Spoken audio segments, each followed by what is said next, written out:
Hello and good evening, Gymnastics buddies. I just finished work. It's been a long day, but I thought I'd just take 5 minutes out to answer a bit of a question that's floating around on the Rings forum. And the question is under the Extreme Ring Support and Handstand Guidelines Sticky. And it's basically about the correct position of the wrists when you're in a support, when you're doing muscle-ups, when you're doing dips. Matt's Train, who is a legend, posted some pictures basically saying in a handstand should your wrists be straight like this and then the ring will be touching, or should they be bent like this so that you can turn the ring away? And the answer was already given that they should be bent like this, enabling you to turn the rings and not touch them, which again gave rise to some questions. If that's true of handstand, is it also true of dips and muscle-ups? And in short, the answer is yes, it is true. But there was some confusion over that, and a few people have posted, and I just thought I'd take 2 minutes to answer. So Phil Dav said, I'm also wondering what your wrist position should be during dips. Should it be like the picture 1? Also, I can't figure out how after doing a muscle up with false grip to turn out in a proper support hold and have your forearms not touching the rings. Are you supposed to switch to a grip like in picture 1 at the top? Is it a bad idea to do muscle-ups if your forearms touch the rings at the top? And then Flexi also asked, I'm also interested in the last question posted here. I'm assuming the wrist should be straight and locked as in picture 2 instead of bent, which means the forearms will be touching the rings. I see no other way of maintaining the false grip. So, in short, it should be like in picture 1. The picture 1 that Matt's posted with the bent wrist like this. And I'm going to show you how to achieve that without touching on the rings. And really what it comes down to is a very subtle difference in the false grip technique. When we first learn to do a muscle up, we're usually not very strong in a false grip because it's the first thing we have to do a false grip in. So we try and get as much of our hand as possible over the ring, and a lot of people grip it very high. If the ring was hanging here, they would grip it up here sometimes, and you see them muscling up here. And that's really the reason that you can't get the straps off. So what people do is they false grip here on the wrist, and then they curl the wrist, the forearm over, and they really struggle. So I'll show you a muscle up. Now you might not be able to see from the angle whether or not my forearms are touching the rings, but I'll grab the ring very high up here, and I'll have a lot of my wrist on the ring. Okay? And if I muscle up like this,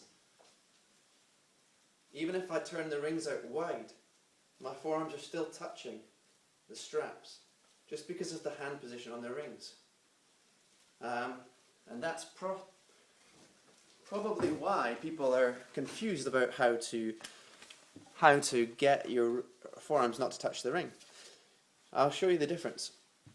What you really want to do, and this is why you should never stop working your false grip, even when you've got muscle up. Okay? Instead of false gripping here on the wrist and curling over, you really want to false grip on the fleshy part of the hand, on this part here. If you false grip on this part here and still curl the wrist hard, so I'll show you. A lot of people will false grip here, turn the ring, and you can see there's no space. But if I false grip on the hand here, turn, see the space here? That's what you're looking for, a nice tight false grip, and getting the strength to do a dead hang and pull-ups in this, and then moving on to muscle-ups. Now, I'll try and show you the difference by moving this camera. Although my gym's a little bit cluttered. I'm not sure if you'll be able to see. There's the rings up there. So I'll go reset my false grip. Oh gosh, excuse me, knocking things over. Setting the false grip here. Hopefully when I turn the rings out in support, you'll be able to see that the straps and the rings aren't touching my forearms.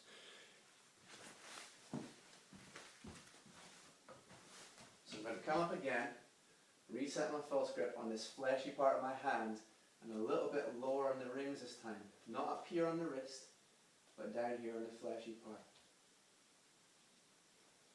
And you really need to get strong in this position. Doing dead hangs, So if I muscle up now and turn the rings, they're not touching my forearms at all. I hope you can see that.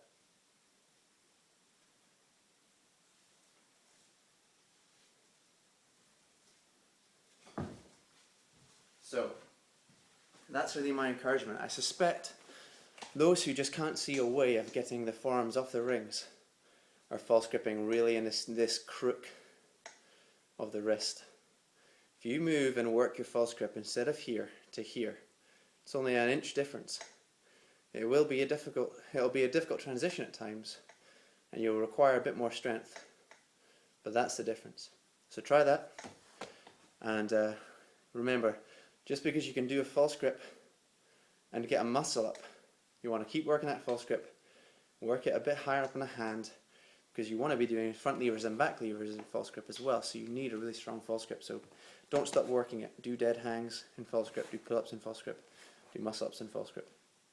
I hope this helps, hope it clears it up a little bit. Let me know, yeah, or just whatever. I'll see you soon.